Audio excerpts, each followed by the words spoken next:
Hi friends, എല്ലാവർക്കും നമസ്കാരം. Welcome to my channel. അപ്പോൾ ഇന്ന് വളരെ ടേസ്റ്റി ആയിട്ടുള്ള ഒരു റെസിപ്പിയാണ്. കടച്ചക്ക കൊണ്ടുള്ള ഒരു കറിയാണ്. അപ്പോൾ ഇത് ചിക്കൻ കറിയുടെയൊക്കെ ഏതാണ്ട് ഒരു ടേസ്റ്റ് വരും. ഇത് നമുക്ക് ചപ്പാത്തിക്ക്, ചോറിന്, ദോശ, ഇഡ്ഡലി, പുട്ട്, അപ്പം, ഇടിയപ്പം എല്ലാത്തിനും തന്നെ സൈഡ് ഡിഷായി ഉപയോഗിക്കാൻ പറ്റുന്ന വളരെ ടേസ്റ്റിയായ ഒരു കറിയാണ്. അപ്പോൾ അത് എങ്ങനെ ചെയ്തിരിക്കുന്നതെന്ന് എല്ലാവരും കാണണം. ചാനൽ സബ്സ്ക്രൈബ് ചെയ്യണം, സപ്പോർട്ട് ചെയ്യണം. ആ ബെല്ലൈക്കൺ കൂടെ ഒന്ന് പ്രസ് ചെയ്യണം. അതിൽ ഓൾ ഓപ്ഷൻ തിരഞ്ഞെടുക്കണം. എന്നാൽ മാത്രമേ ഞാൻ വീഡിയോസ് അപ്ലോഡ് ചെയ്യുമ്പോൾ നിങ്ങൾക്ക് ഉടനുടൻ നോട്ടിഫിക്കേഷൻസ് വരൂ. അപ്പോൾ എല്ലാവരും നോട്ടിഫിക്കേഷൻസ് വന്നാൽ ഉടൻ തന്നെ ഒന്ന് ചെക്ക് ചെയ്യണം. അപ്പോൾ കുക്ക് വിത്ത് ലോല സതീഷ് നിങ്ങളൊന്ന് ഇടയ്ക്കിടയ്ക്കൊന്ന് ചെക്ക് ചെയ്യണം. ഞാൻ മിക്കവാറും ദിവസങ്ങളിൽ വീഡിയോസ് അപ്ലോഡ് ചെയ്യുന്നുണ്ട്. അപ്പോൾ ചിലർക്ക് നോട്ടിഫിക്കേഷൻസ് കിട്ടുന്നില്ല എന്ന് തോന്നുന്നു. അപ്പോൾ എല്ലാവരും ഇടയ്ക്കിടയ്ക്കൊന്ന് ചെക്ക് ചെയ്യണം. അപ്പോൾ നമുക്ക് ഒട്ടും സമയം കളയാതെ റെസിപ്പിയിലോട്ട് പോകാം. അപ്പോൾ ഇതിന് മുൻപ് ഞാൻ ഈ കടച്ചക്ക കൊണ്ട് ഒരു തോരൻ നേരത്തെ പോസ്റ്റ് ചെയ്തിട്ടുണ്ട്. അതിന് ഒരുപാട് പേര് ചെയ്ത് നോക്കി നല്ല അഭിപ്രായം പറഞ്ഞു. എല്ലാവർക്കും താങ്ക്സ്. അപ്പോൾ വീണ്ടും എല്ലാവരും കാണുക. അപ്പോൾ നമുക്ക് റെസിപ്പിയിലോട്ട് കിടക്കാം. അപ്പോൾ നമ്മളിന്ന് ഈ കടച്ചക്ക കൊണ്ടുള്ള, കടച്ചക്ക, ചീമച്ചക്ക എന്നൊക്കെ പറയും, ഇതുകൊണ്ടുള്ള കറിയാണ് ഉണ്ടാക്കുന്നത്. അപ്പോൾ അതിന് നമുക്ക് ആദ്യം ഇതിനെ ഒന്ന് അരിഞ്ഞ് എടുക്കാം. അപ്പോൾ ഇത് മറ്റേ ചക്ക പോലെ തന്നെ ഇതിലും അരക്ക് കാണും. അപ്പോൾ നമ്മൾ ഇത് അരിയുന്നതിന് മുൻപ് ഒരല്പം എണ്ണ കയ്യിലൊക്കെ വേണമെങ്കിൽ തടവാം. അതുപോലെ ഒരു ക്ലീൻ ചെയ്യാനായി ഒരു ടിഷ്യൂ കൂടെ എടുത്ത് വയ്ക്കാം. ചിലതിൽ അരക്ക് ധാരാളം കാണും, ചിലതിൽ അത്രയ്ക്ക് അരക്ക് കാണില്ല. അപ്പോൾ എന്തായാലും നമ്മൾ കുറച്ച് എണ്ണ വന്ന് കയ്യിൽ തൊട്ടതിന് ശേഷം ഇത് ചെയ്യാൻ തുടങ്ങാം. അപ്പോൾ നമ്മൾ കടച്ചക്ക കൊണ്ടുള്ള കറി ഉണ്ടാക്കണം. ഇതിന് ഇത് നമുക്കൊന്ന് അരിഞ്ഞ് എടുക്കണം. ഇത് മറ്റേ ചക്ക പോലെ തന്നെ ഇതിലും അരക്ക്. നമുക്കിതിനെ ചെറിയ പീസുകളായി വെച്ചെടുക്കാം.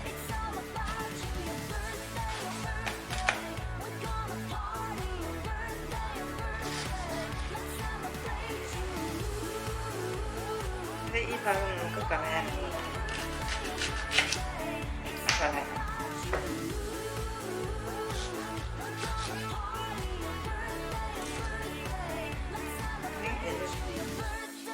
തൊലികളാണ്, ഇത് നമുക്ക് കളയാം.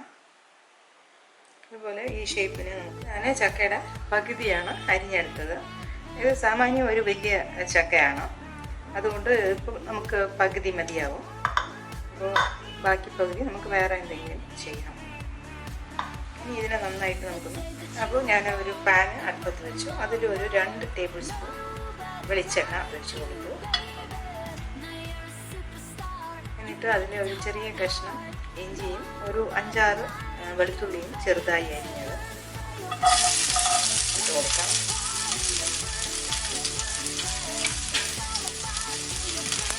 ഇനി നമുക്കിതിലേക്ക് ചെറിയ ഉള്ളി അരിഞ്ഞത് ചേർത്ത് കൊടുക്കാം. ഇതിപ്പോൾ ഞാൻ കുറച്ച് വലുതായിട്ടിരുന്നതിനെ മുറിച്ചിട്ടു, തീരെ ചെറുതായിട്ടുള്ളതിനെ അങ്ങനെ തന്നെ ഇട്ടു.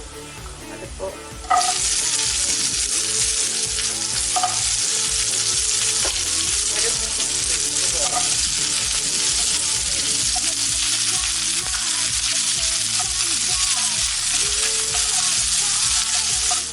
വെളുത്തുള്ളിയും വഴറ്റിയതിലോട്ട് നമ്മൾ ചെറിയ ഉള്ളി ചേർത്ത് കൊടുത്തു.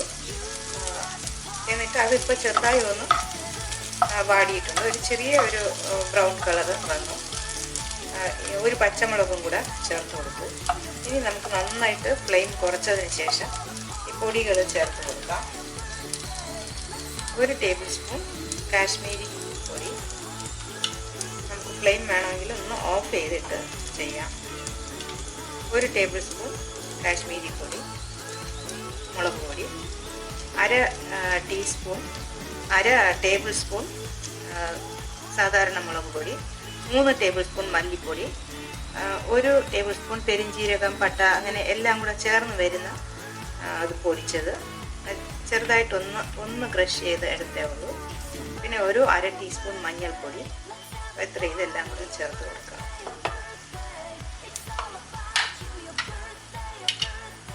നന്നായിട്ടൊന്ന് മിക്സ് ചെയ്തെടുക്കണം.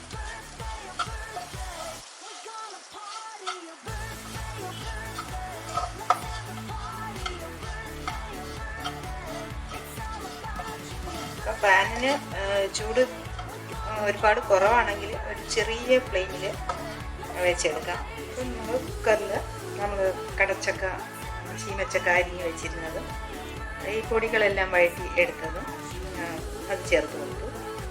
പിന്നെ ആവശ്യത്തിന് വെള്ളം ഒഴിച്ചു കൊടുത്തു. 1.5 കപ്പ്, നമ്മൾ സാധാരണ ഈ സ്റ്റീം കപ്പിൻ്റെ അളവിന് 1.5 കപ്പ് വെള്ളം ഒഴിച്ചു.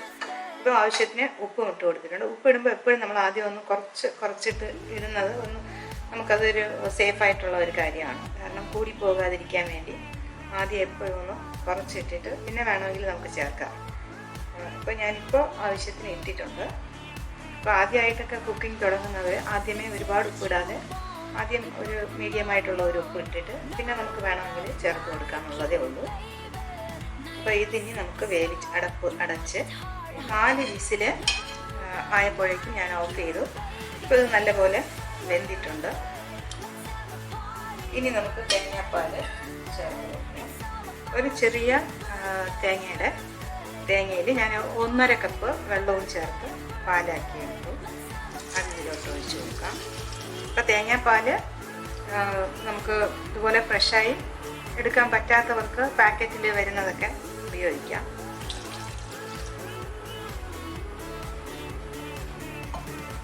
ഇനി നമുക്കിത് അടുപ്പിൽ വെച്ച് ഒന്ന് ചൂടാക്കാം.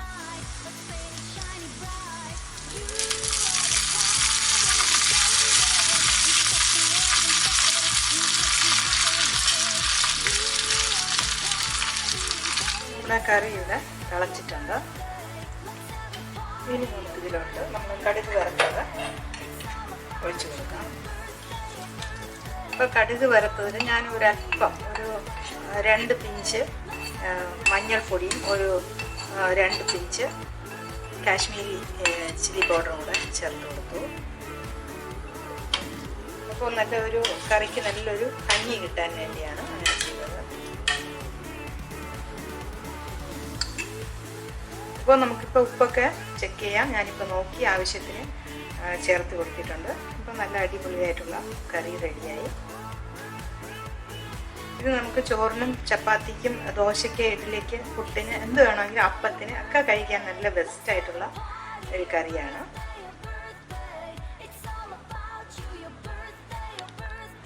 അപ്പോൾ നമ്മുടെ അടിപൊളിയായിട്ടുള്ള കറി ഇവിടെ റെഡിയായി.